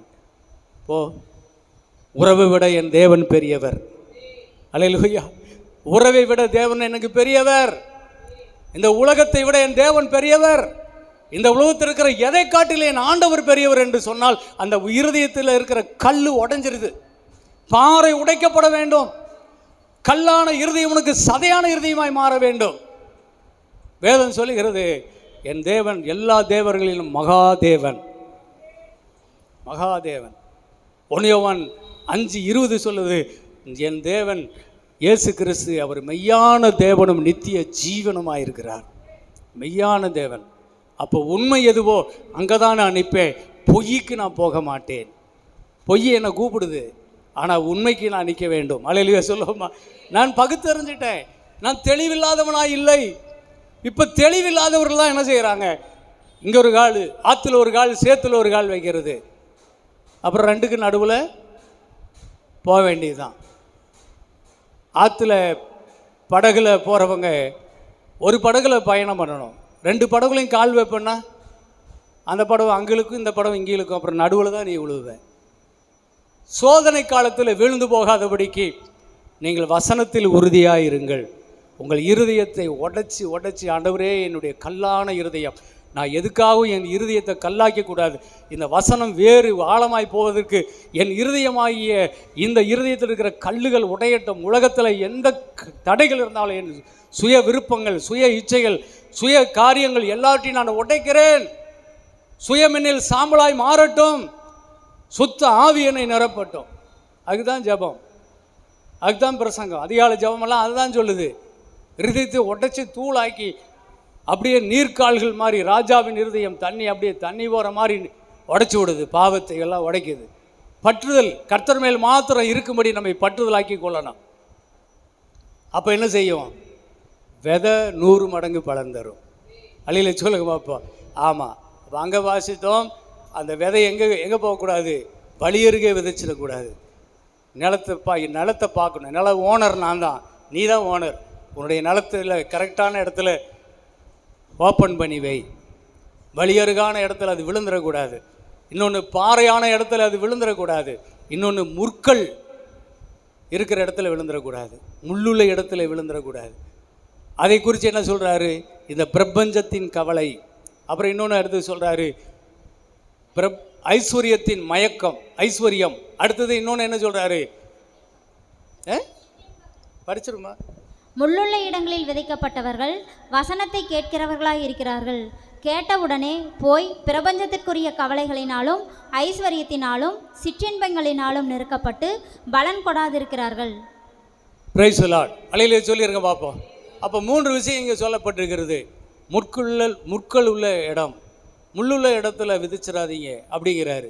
அது என்ன அப்படின்னு சொன்னால் சோத்திரம், அங்கே நல்ல நிலம் இல்லை, அது அங்கே முள் இருக்குது. அதோடு அதை போட்டிங்கன்னா அது என்ன செய்ய, அப்படியே வளர்ந்து அந்த செடியை அது நெருக்கி மூடிக்குது, வெயில் பட விடுறதில்ல. அப்புறம் கீழே வேறு, இது வேரை விட அது வேறு நிறையா போகுது. இதுக்கு போதுமான மண் சத்து கிடைக்கிறதில்ல, நீர் சத்து கிடைக்கிறதில்ல. அது கனி விடாதபடி அது உள்ளே போய் நீ கை நீட்டி பொறிச்சு கூட எடுக்க முடியாத அளவுக்கு அந்த காட்டுக்குள்ளே புதருக்குள்ளே அந்த செடி வளர்ந்துச்சுன்னா அது பலனில் நெருக்கி அது அழிஞ்சு போயிடுது. ஆகவே தான் தேவனுடைய பிள்ளைகளை, கர்த்தருக்கு ஸ்தோத்திரம், ஆண்டவர் சொல்கிறாரு இங்கே இந்த முள்கள் அப்படிங்கிறது என்னன்னு சொன்னால், ஒன்று பிரபஞ்சத்தின் ஆசைகள், உலகத்தின் ஆசைகளுக்கெல்லாம் நீங்களாக இருக்கணும் இல்லைங்களா? உலகத்தை பற்றின கவலை, உலகத்தை பற்றின கவலை. இது லூக்கா 10ஆம் அதிகாரமாக, லூக்கா 10ல் இதை குறித்து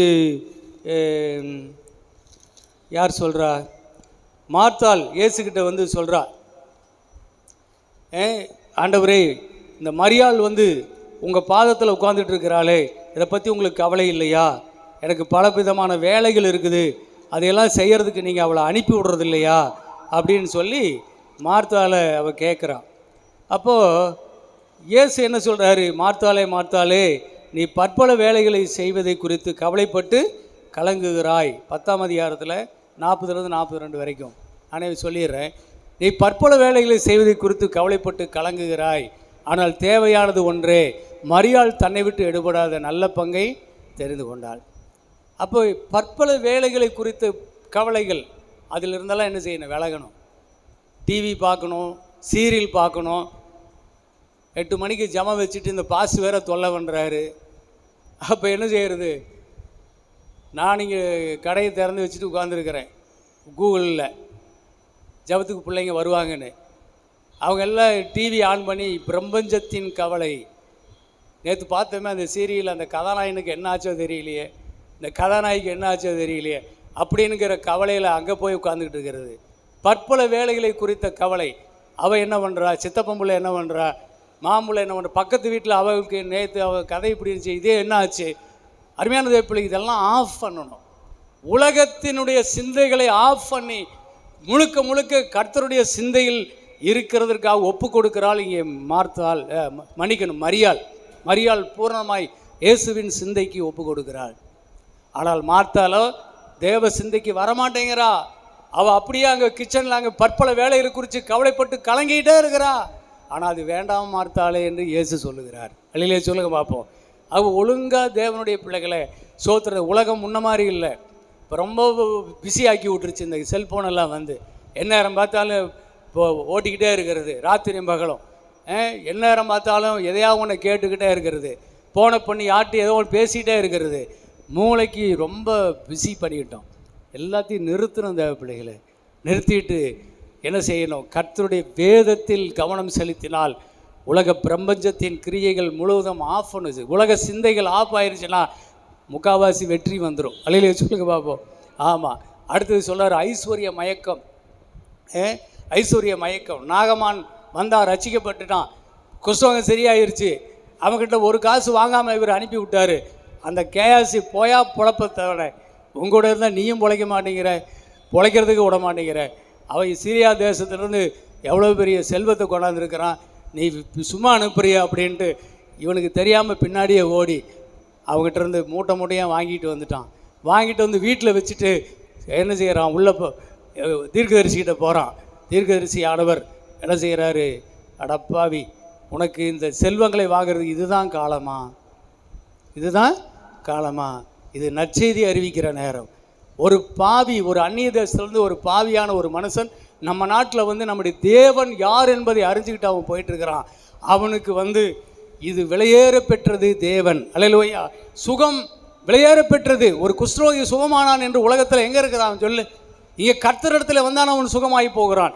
இப்படிப்பட்ட ஒரு காரியத்துக்கு நீ கையை நீட்டி 5 10 காணிக்கை வாங்கிட்டீங்கன்னா என்ன ஆயிரும்?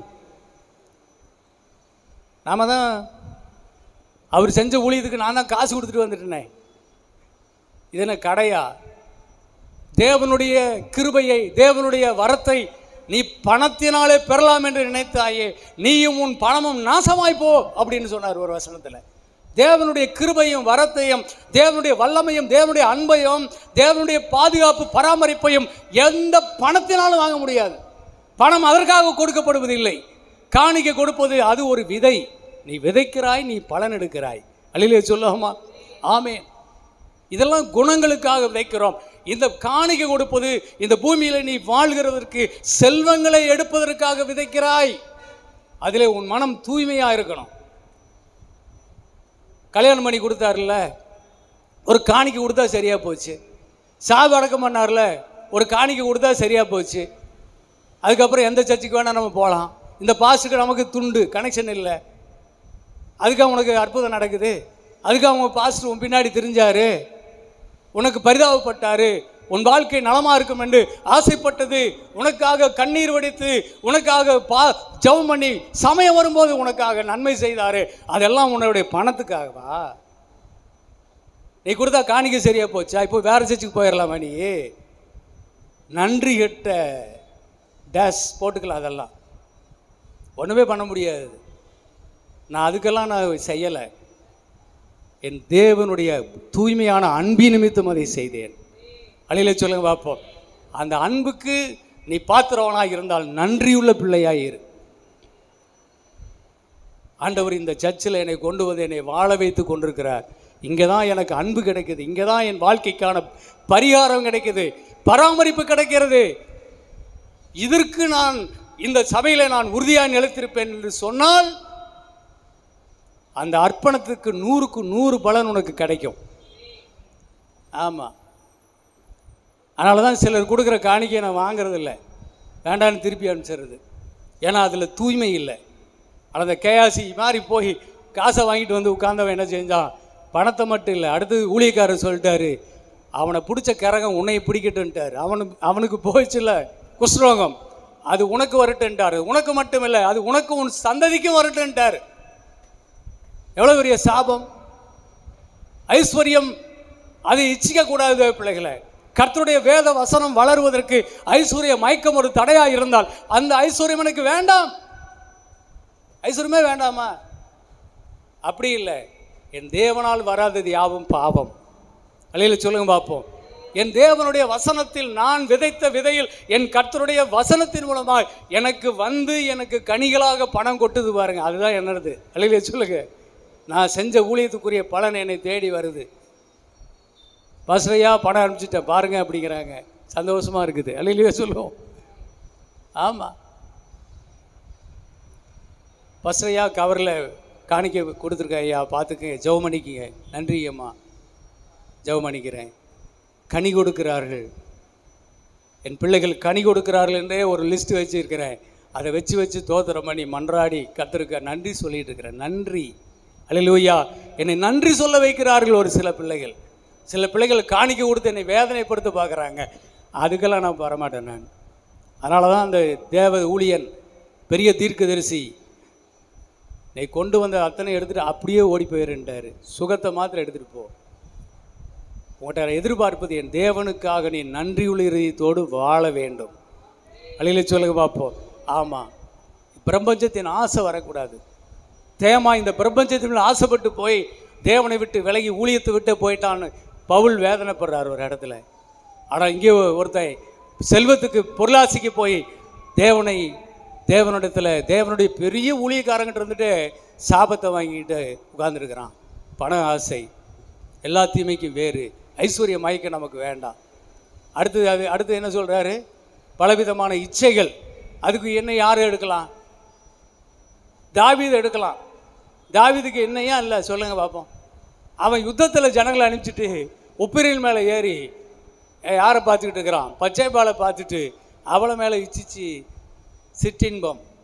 அப்புறம் என்ன ஆச்சு? அவள் கர்ப்பமாயிட்டா. அப்புறம் அவள் புருஷனை கூப்பிட்டு அவன் பேரில் கட்டலான்னு பார்த்தான் அந்த குழந்தைய. அவன் போக மாட்டேங்கிறான். அப்போ இவனை கொண்டுடுற அப்படின்ட்டான்.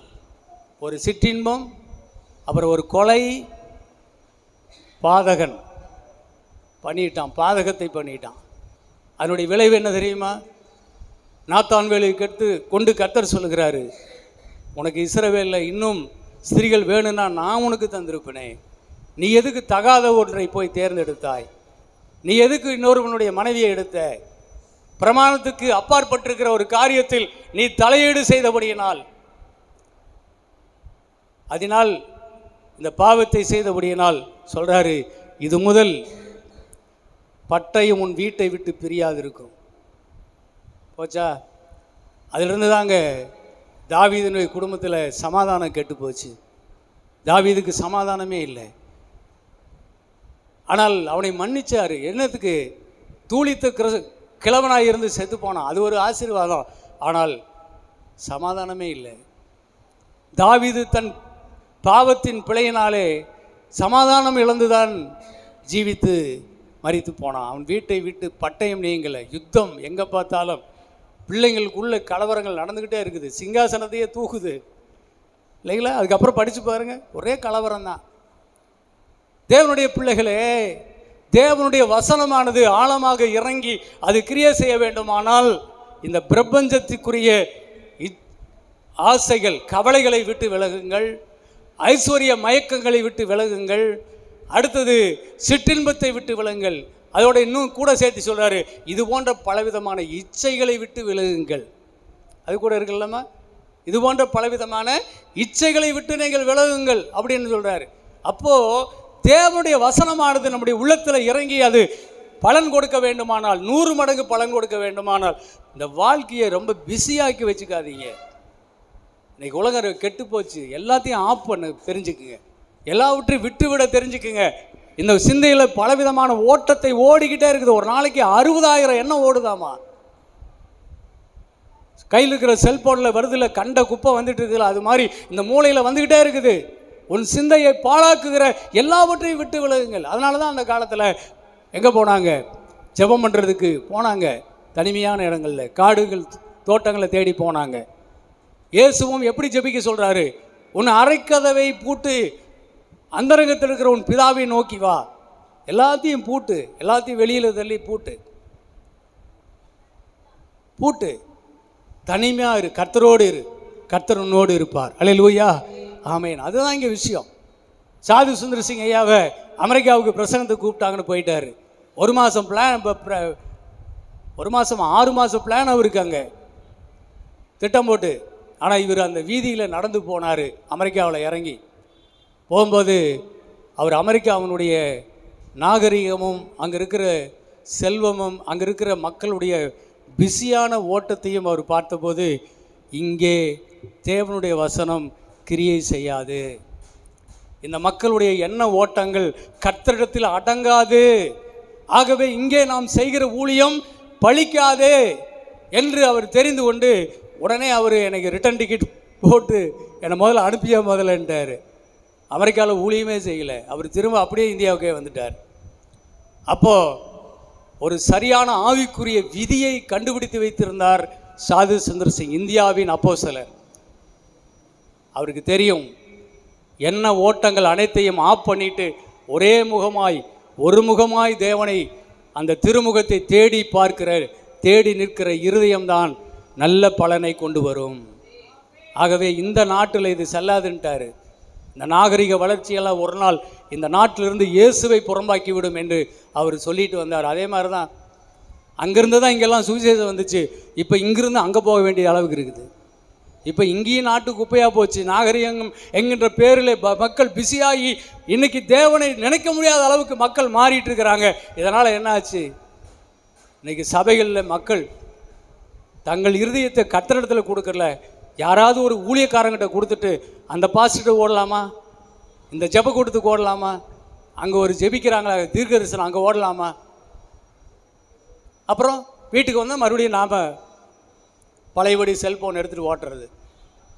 வேண்டாம் தேவ பிள்ளைகளே, ஆவிக்குரிய வாழ்க்கையில் அப்படியெல்லாம் சிஸ்டம் வேலை செய்கிறது இல்லை.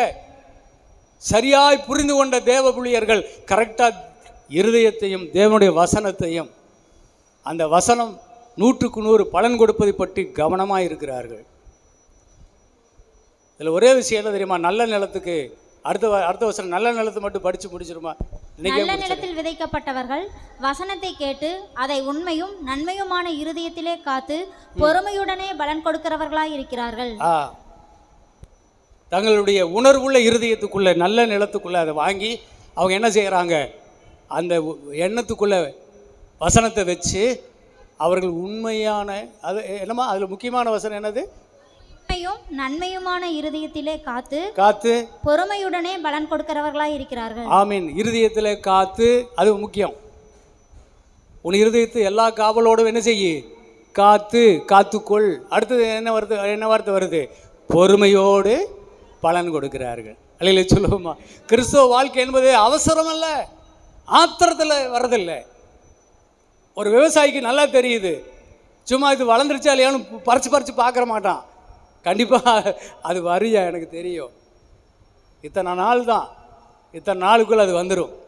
ஒரு விவசாயிக்கு தெரியுதுல்ல, காத்திருக்கிறாருல்ல, நெல்லுக்கு இத்தனை நாள், கம்புக்கு இத்தனை நாள் காத்திருக்கிறாருல்ல.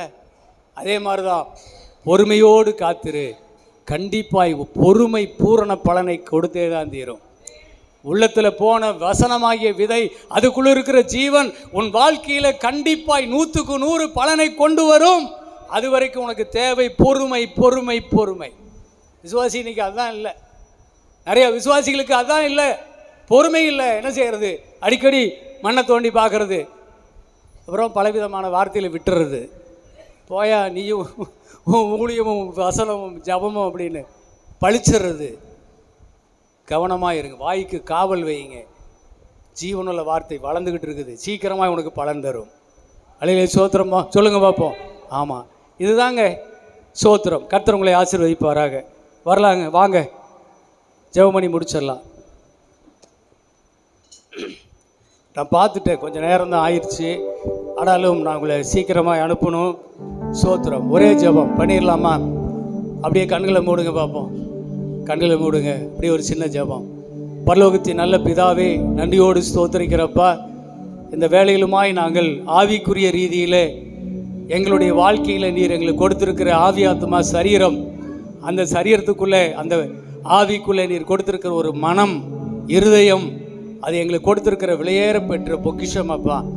அந்த இருதயத்தை கர்த்தாவே நாங்கள் சீர்படுத்தி சிறப்படுத்தி அதில் இருக்கிற ஆண்டவரே தேவையில்லாத கற்கள், தேவையில்லாத முள்ளுகள், ஆண்டவரே எல்லாவற்றையும் நாங்கள் எடுத்து போட்டு சதையான இருதயம் உள்ளதா எங்கள் இருதயம் மாறட்டும். உம்முடைய சத்திய வசனமாகிய ஜீவனுள்ள விதை அதில் விழுந்து அதற்கு நாங்கள் இடம் கொடுக்கிறோம். அது உள்ளே போய் ஒவ்வொரு வசனமும் ஆண்டவரே எங்களுக்கு 30, 60, 100 100 பலன் கொடுக்கும்படியாக எங்கள் இருதயத்தை இன்னைக்கு ஒப்பு கொடுக்கிறோம். இன்னைக்கு தேவ பிள்ளைகள் இந்த சத்திய வசனத்தை கேட்டிருக்கிறார்கள். உடைய மனதிலே இதை ஆழமாய் பதிய வைங்கப்பா. எப்பொழுதுமே விதை ஆண்டவரே ஆழத்தை தேடி அதனுடைய வேறு போய்கொண்டே இருக்கும். நீர்நிலைகளை கண்டு அதை பிடித்து ஆண்டவரே செடிக்கு வேண்டிய நீர்நிலையிலிருந்து தண்ணீரை உறிஞ்சி கொடுக்கும். அதே போல மண்ணின் சத்துக்களால் ஆண்டவரே செடியை வளமாக்கும். ஆமாப்பா, மண்ணுக்கு கீழே இருக்கிற ப்ராசஸ் தான் ரொம்ப முக்கியம். ஆகவே அதற்கு பொறுமை அவசியம். ஆமாண்டவரே, மண்ணுக்கு மேலே இருக்கிற செடியை கர்த்தாவே சோத்திரம் நாங்கள் கவனித்து கொண்டிருக்கிறோம். ஆனால் மண்ணுக்கு கீழே என்ன நடக்குதுன்னு எங்களுக்கு தெரியல. ஆகவே இருதயத்தில் கர்த்தாவே நீர் வைத்திருக்கிற அந்த ஆசீர்வாதமான வளர்ச்சிக்காக நாங்கள் நன்றி சொல்லுகிறோம்.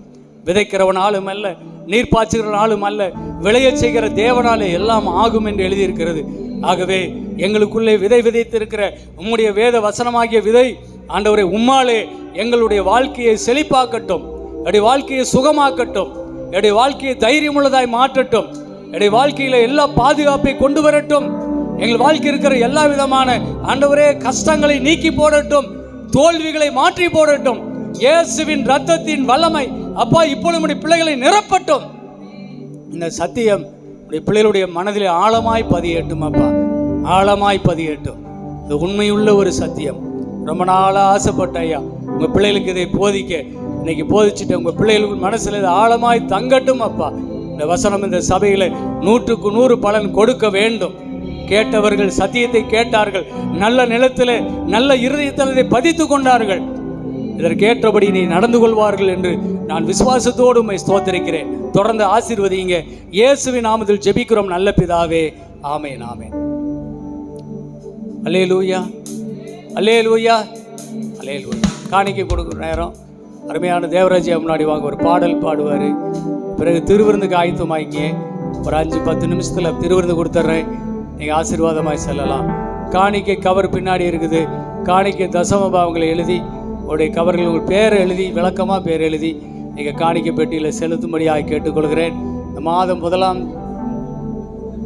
முதலாம் தேதி யாரும் வெறுமையாக போயிடாதீங்க. உங்கள் கரத்தில் இருக்கிறதை கர்த்தருக்கு கொடுங்க. விதைங்க, விதைச்சிட்டு ஆசீர்வாதத்தை எதிர்பாருங்க. கர்த்தர் உங்களை ஆசீர்வதிப்பாராக. ஆமென்.